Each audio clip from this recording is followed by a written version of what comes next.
Right, so let's get into the question. Question 6. An equilateral triangle ABC circumscribes the circle with equation x squared plus y squared equals to a squared. The side BC of the triangle has equation x equals negative a.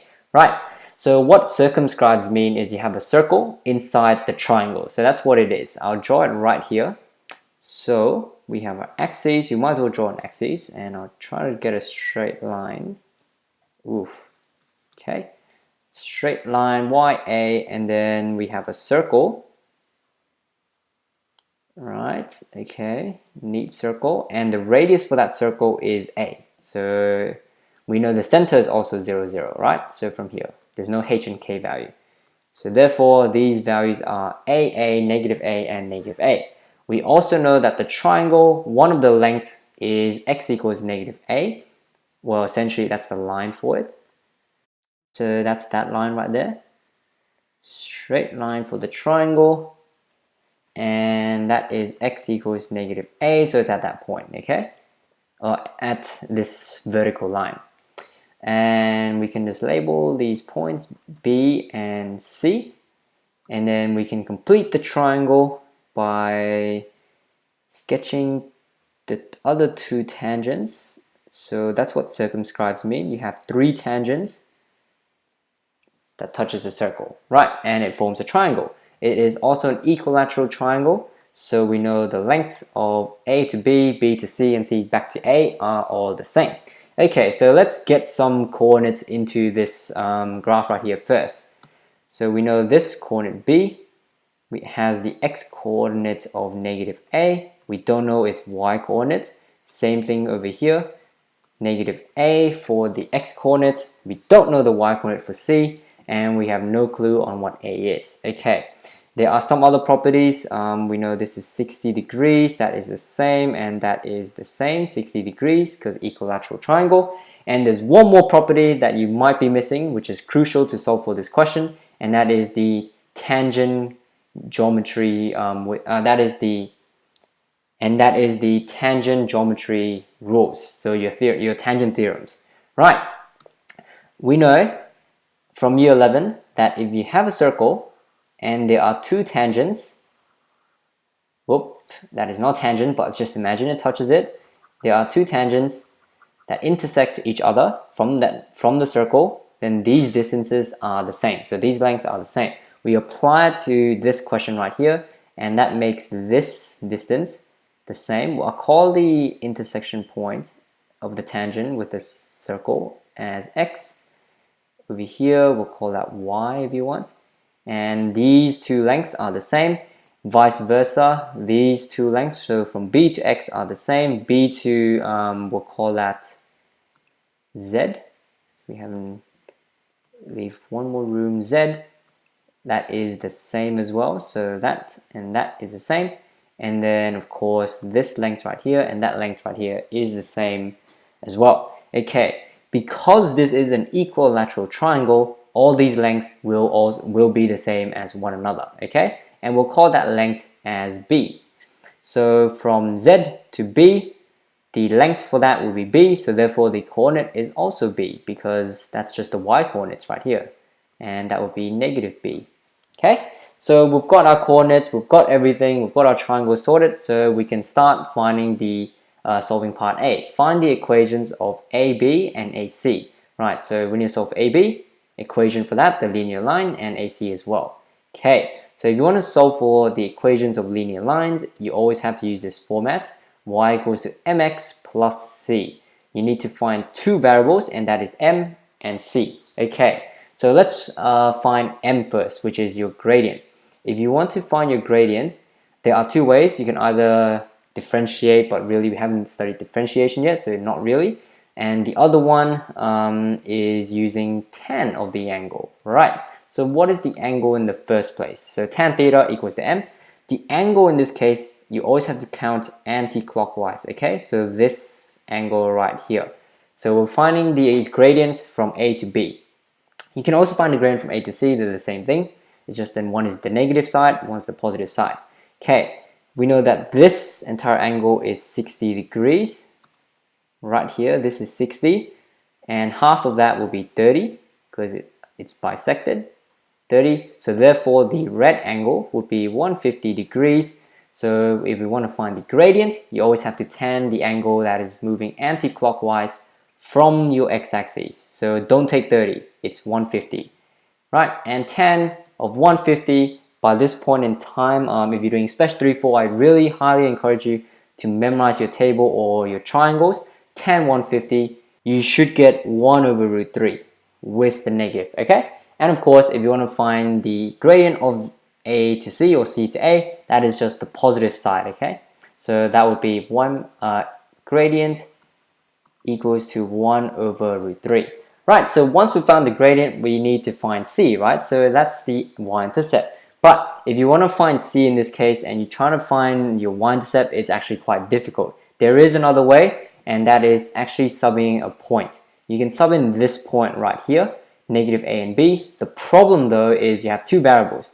What this question wants from the looks of it and from the answer in your textbook as well is they want it in terms of A only. So no B's, they only want it in terms of A. So before we even sub in the point, we need to find B in terms of A first.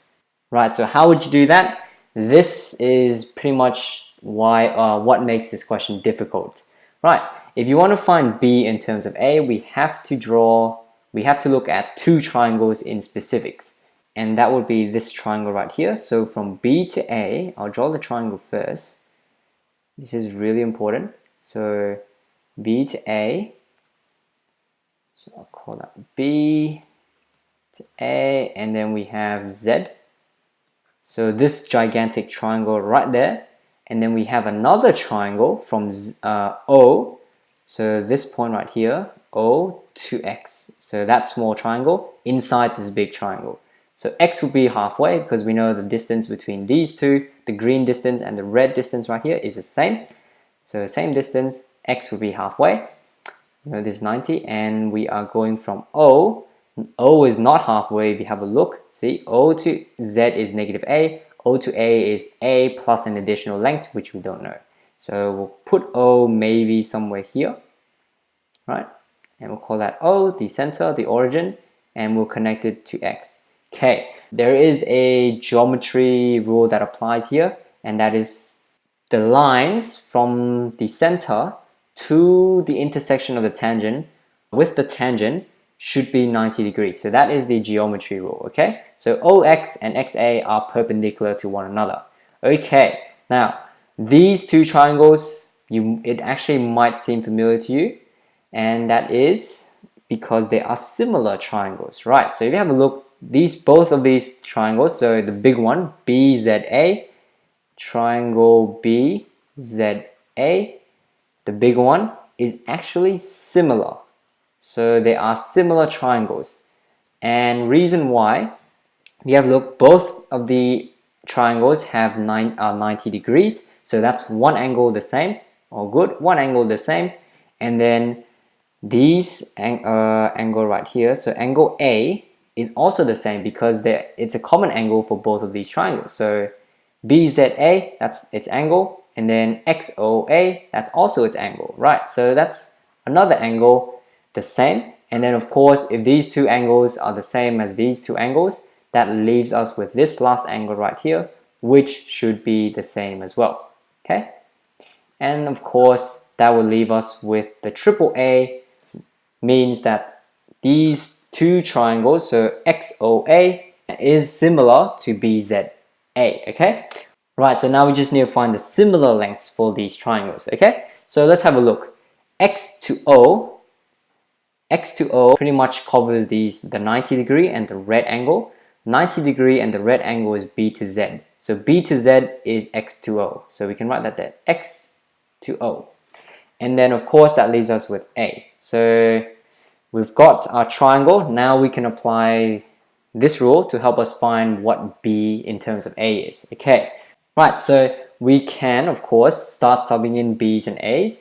So we know this from O to X, it is the radius of your circle, and the distance, of course, the length is A. Put that in black. Right, so that is A. And we know from X to A, right here, the length is B. Because as we've discussed before, x to b or x to a is the same as b to x is the same as b to z right here, okay, which has the length of b, which is called b. Okay, now what about b to z and z to a? From b to z, if you look at your gradients, so we're actually using our gradient to help us, b to z, z to a, as you know, gradient is rise over run. And what is rise in our gradient? 1. What is run in our gradient? Root 3. So rise is 1, gradient z to a is root 3. Okay, now with similar triangles, your two lengths, if you divide them by each other, they should be the same ratio as the equivalent lengths of the other triangle, okay? So in this case, we know that b to z is the same as x to o. So x to o would be a divided by, so we want to divide it by b, so using a and b, of course, so that's x to a. And of course, b to z is the same as x to o, remember? So b to z is 1, and of course the other one would be root 3. Okay, and then afterwards we solve for b in terms of a, and b would be root 3 of a, which is quite nice. And once you found b in terms of a, you can chuck that right back in over here. So we now know that this b, or this coordinate, is negative a root 3 of a, and this one would be negative a negative root 3 of a. Once you found your coordinates, you can finally solve this question, right? So we know the gradient, and that is 1 on root 3, so I'll just write it here. Write it again, y equals to 1 on root 3 x plus c.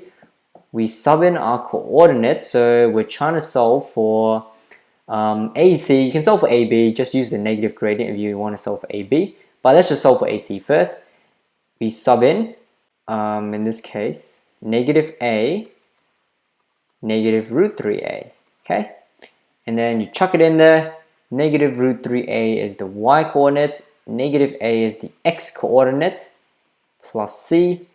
Negative root 3a, we're just going to expand this quickly. That is negative root 3 over 3a plus c. So I've just rationalized it. And then we can make c the subject. We bring root 3 over 3 to the other side, and you will end up with negative 2 root 3 over 3a. And that's just 3 over 3, really, just you know, algebra, right? Once you found c, we can now find our pretty much equation for the linear line, which is y equals 1 on root 3 x plus, oh no, not plus, minus 2 root 3 on 3a. You can rationalize this as well, so that's y equals root 3 on 3x minus 2 root 3 on 3a, okay? So that is how you find the equation for this line AC. If you want to find, so line AC, if you want to find the line for AB, so this line right here, AB, you take the negative gradient, so that is negative root 3 on 3x, but then of course the y-intercept is the positive part. So if you look over here, this is the y-intercept for AC, the y-intercept for AB is positive, so you just take the positive version of that, okay? So 2 root 3 on 3 times it by A. Right, and that's pretty much how you solve for this question. This is a very long question, a lot of coordinate geometry and your year 11 geometry coming back that you need to solve for this question. But aside from that, guys, I hope you found this video useful. Thanks for watching, and I'll see you in the next video.